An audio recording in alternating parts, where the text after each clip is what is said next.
Our next presentation deals with restoring trust in online reviews. Joining me now is Danny Silverman, the head of product strategy for Clavis Insight. Danny, take it away.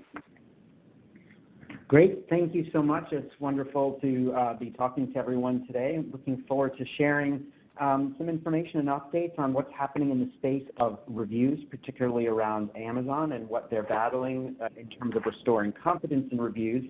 And I will, as mentioned, look forward to any questions that may come up during the presentation or I'll get to them afterwards. Just a quick introduction in terms of who Clavis is. As mentioned, I'm Danny Silverman. I'm head of product strategy here at Clavis. We are the global hub of e-commerce intelligence, and we describe that based on 4 pillars. First of all, we have an industry-leading solution and excellence in innovation that delivers cutting-edge, comprehensive online retailer monitoring and analytics. All of the data and solutions you need to understand your online presence and opportunities to optimize and generate and grow sales and share and beat faster than competition. We have a proven value creation and thought leadership model. We have e-commerce experts located in every region of the world that work very closely with Clavis customers to ensure not only they have the right data and the data that they need to take action, but they understand what to do with it and how to action it, and a commitment to thought leadership exercises throughout the year, such as webinars, blogs, and our annual summit. We're a global solution covering over 400 retailers in over 30 markets for thousands of the world's largest brands. And finally, a commitment to integrating with our customers' ecosystem and having alliances there to ensure that we work with throughout the e-commerce stack to create mutual value as a result of working with partners. So that's just a little about Clavis, and I'm happy to field additional questions after today's conference, and our contact information will be available at the end. But for now, let's dive into the topic for today. A matter of trust, the battle to restore confidence in reviews. So what is this all about? For those who are familiar with the e-commerce space, reviews are one of the oldest and most compelling values when it comes to e-commerce from its earliest days even until now and into the foreseeable future. Product reviews showcase the emotional connection that shoppers have with brands, and it's understanding that connection as vital to the success of brands today, because shoppers will seek out the opinions of other shoppers to understand whether or not this product is for them. Borrowing from our partners at Bazaar Voice, some data and insight into the power of reviews. Reviews have 4 main purposes or outcomes. They increase sales, with proven sales increase as a result of adding reviews to product pages. They drive traffic to product pages, and on the other end, you can gain insight and reach your consumers by understanding what they're saying and incorporating that back into things like your research and development, your marketing, even your customer service strategies. There's proven data that demonstrates that as you add more reviews to a product detail page, your conversion goes up. We know that it heavily influences search algorithms, particularly on Amazon, but it also boosts confidence in the listing itself and gives other shoppers confidence that this is not only a valid listing, but then how other shoppers are perceiving and using the product. Ultimately, that trust in each other exceeds even trust in brands themselves. The shoppers really look to hear what others have said. 92% of consumers trust earned media above paid advertising, 3x more trust in reviews than brand advertising. So as you can see, that earned media or earned reviews have really a much deeper impact than paid, and therefore are really worth protecting and ensuring the integrity and confidence that those reviews are indeed accurate and representative of what other shoppers and consumers are saying about your product. Okay, great. So what's the product? What's the problem, right? Why are we suggesting there's a crisis of confidence, and what is that all about? So let's just start with an example from the razor blades category. If we take a look all the way to the right, this is the first 6 results on the search term for razor. The Gillette Mach 3 has 286 reviews, and on the other side of the screen, the other Gillette product has 616. These are actually very good reviews numbers, provides a very credible baseline, and would ensure confidence in any shopper, particularly in America, that this is a well-reviewed product and what's in there is a wide enough set of information and data. But what happens as we start to look at some of these other products from lesser-known brands? So here's a product with 29 reviews. That's not really a concern. It's on the low side, but as a kind of a unknown brand, I don't think that is of a concern. The Venus product, 964 reviews, which is fantastic, but where things really start to get interesting is when we look at the two products in position 3 and position 4 with 1,600 reviews and over 5,000 reviews. Now, the Merkur brand isn't unknown, but the problem is as you start to dig in, particularly on the one-star reviews, to see what people are saying, there's actually 168 reviews of these 1 stars and of 1-star reviews, and they're saying things like, I'm pretty sure 90% of these reviews are fake. The product itself I received was a fake and a cheap knockoff. The seller themselves was a bad seller. The product itself is suspect. This is becoming commonplace, particularly on Amazon, where listings that are run largely by third-party sellers in many cases are flooded with reviews, and we're going to talk a little about where some of those reviews come from. It's an unfair blanket statement to say that in all cases the reviews are not genuine or not from shoppers and consumers. We can't know that for sure, but we know from a data perspective that there's absolutely an influx in programs that are designed to inflate the number of reviews through various means, all the way from completely legitimate to outright fraudulent and fake. So we're just going to talk through that a little bit. If you're not already familiar with this, there are a number of programs out there. JumpSend is one, Amazon RC or AMZRC, SnagShout.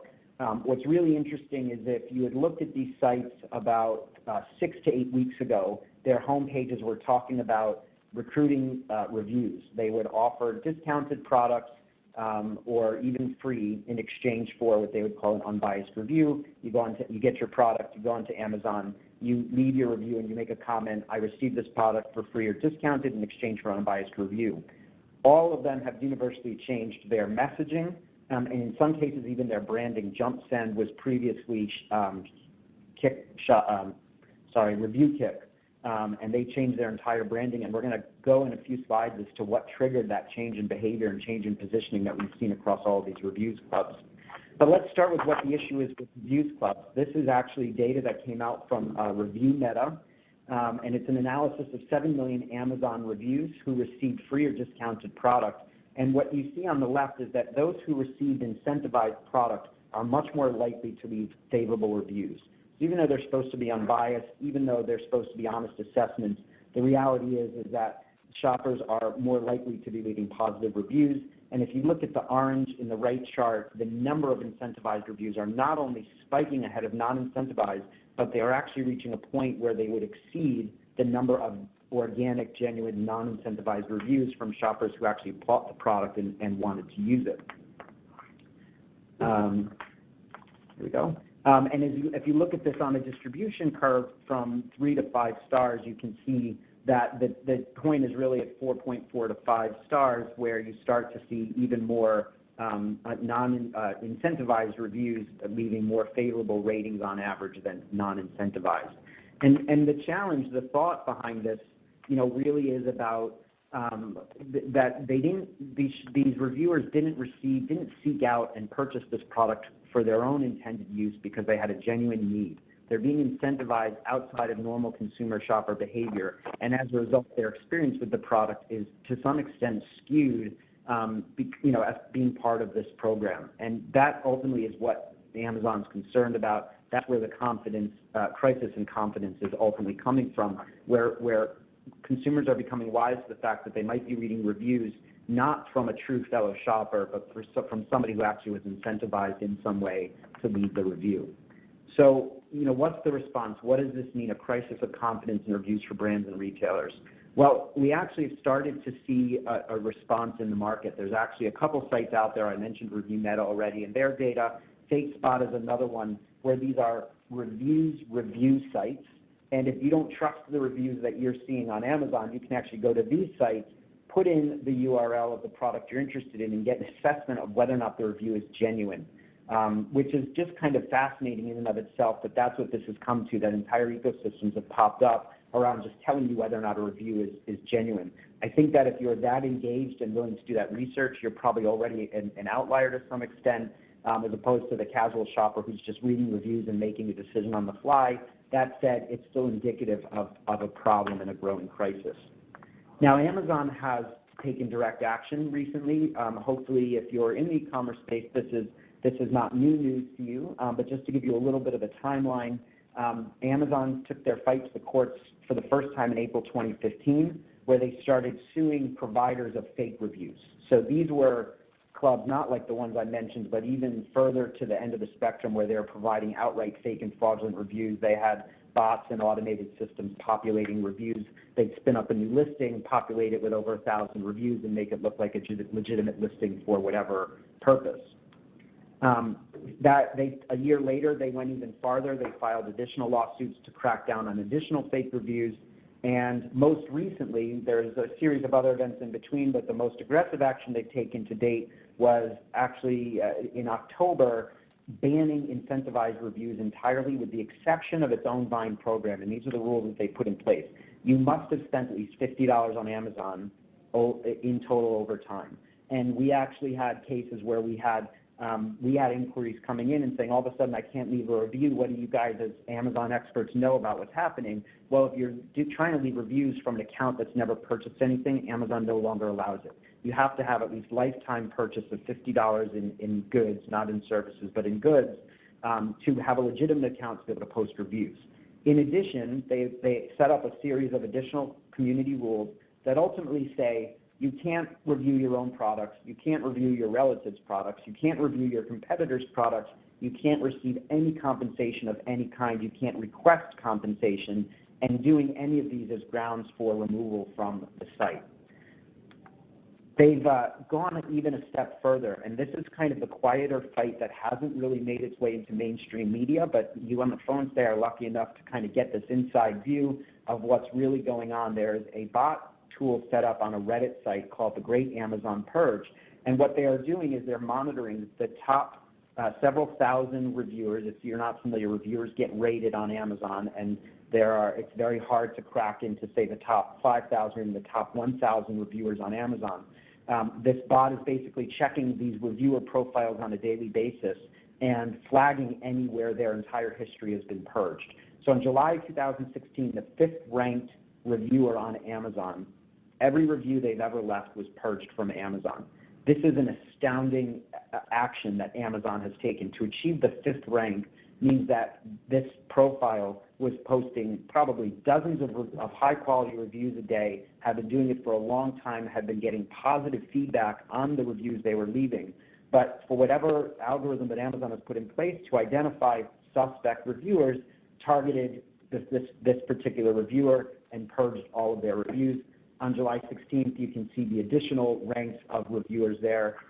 You can go a level deeper. If you look in September of 2016, the 12th ranked reviewer was purged. If you click on his ID, you can go right on Amazon and see his name. He has a statement. He's no longer able to submit reviews and how to contact him if you still want him to somehow leave a product review of some kind. So really interesting activity here on Amazon's part, working very, very hard to restore confidence in reviews. Now, manufacturers have a responsibility in this path as well, and to ensure that they're doing their part to drive credible reviews and boosting the ecosystem, boosting confidence in their own products. And there's really 5 steps to that. Credibly and properly driving review volumes within proper practice and best practice, syndicating reviews where it makes sense, tracking and monitoring those reviews on an ongoing basis, responding to them where it makes sense, and integrating this into the business and into the culture as part and parcel of how brands go to market. And we're going to unpack each of those 5 here and go into them in a little bit of detail. In terms of driving reviews, for those who have been familiar with using reviews clubs, the question is, well, then what do I do? First of all, brands still have quite a range of options in their arsenal, leveraging things like their CRM initiatives, social media, email communications, any touch points they have with their loyal shoppers, their loyal consumers, to encourage them to write a review. There's absolutely nothing wrong with that. These are shoppers who are consumers who sought out the product, purchased it, are brand loyals, and have a message that they want to share. These are the types of reviews that Amazon, Walmart, other retailers want to have on their site, and brands should continue to encourage that through their direct CRM initiatives. It also means taking that feedback from what they're saying in reviews and bringing it back internally as well. So in order to do that, in order to build those reviews, there are cases where you want to create more behavior than just through social media or through your email campaigns. Perhaps you're doing some sampling, and through that you say, hey, what do you think of the sample? Will you leave us a review? You're doing some couponing. You might be running some particular programs, and you encourage whoever the viewers are or consumers of that digital media to leave a review on the product. There's also third parties who do a proper job here. I'll come back to Amazon Voice, Vine Voice in just a moment. BuzzAgent is another example where the means that they go through demographic targeting and matching consumer profiles to product profiles means that they're recruiting in reviewers who are genuinely consumers of these products. And that is the key to this whole thing, is that where you're looking to boost your review numbers, you are identifying and bringing in reviewers who are genuine consumers of that product and will therefore leave genuine reviews on their experience with the product. That brings us to Vine Voice, and you'll note that in Amazon's new policies, Amazon Vine is the exception. If we go back to the review metadata, they actually found the inverse was true, where Vine Voice reviews actually on average were lower than non-incentivized review and lower still than the incentivized reviews, as we covered earlier. And the thought behind this is that the Vine program, again, is designed to target shoppers who match a profile and who are likely genuine consumers of the product and therefore are leaving genuine reviews. Participation in the Vine program is also quite a prestigious and elite status to have achieved. They're very keen to protect it, and they are generally going to use and experience that product, and they're going to give a genuine review. It's not I received it for $1, I'm going to leave a quick review so I can keep getting stuff that I want to get cheap. They're genuinely invested in this program and in wanting to leave reviews for their fellow shoppers and consumers. And that's why the Vine program continues to thrive and be recommended as a key Amazon tactic. And we would again encourage brands that are serious about growing their e-commerce business to be participating at all levels with Amazon. Test the Amazon Vine Voice program and see what it does for your business. We have quantified data at this point that proves that boosting the number of credible reviews absolutely improves your search results and has a definite positive impact on POS and share. And so continuing to participate in those programs will have an ROI for you in the long run. Another still acceptable and recommended strategy is to use syndicators. I mentioned Bizarre Voice earlier on. Power Reviews is another provider of syndicated reviews. And the idea here is, again, genuine consumers leaving genuine reviews on brand websites and on brand digital properties that are then syndicated out to the retailer sites. Now, their ecosystems don't include Amazon because Amazon has a closed reviews ecosystem, but it is a credible way to get large quantities of reviews out onto the retailer sites. And again, it's the type of reviews they want because they're genuine from genuine consumers who use the product and are sharing their authentic experience. The third step here is track and monitor, and this is a key cornerstone of the Clavis solution, which is bringing deep and meaningful insight into understanding what's happening with your product from a ratings and review standpoint. It's understanding ratings and volumes, what are the histories and trends, getting into the quality of the review itself and its effectiveness, and then also being able to monitor and understand which ones to address, which ones to respond to, and even to connect those into other functions, which we'll come to in a moment.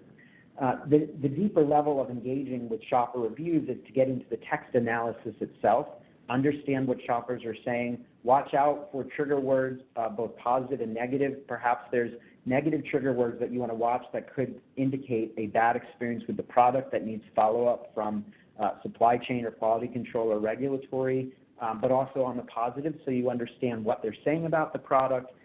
It has great input into the R&D process, into the marketing process, and being able to cluster and those keywords can also inform back into your content strategy to see the words that your genuine shoppers and consumers are using to describe your product, working those back into your core content and using it as a virtuous cycle to ever increase your search rank and ultimately your sales and share.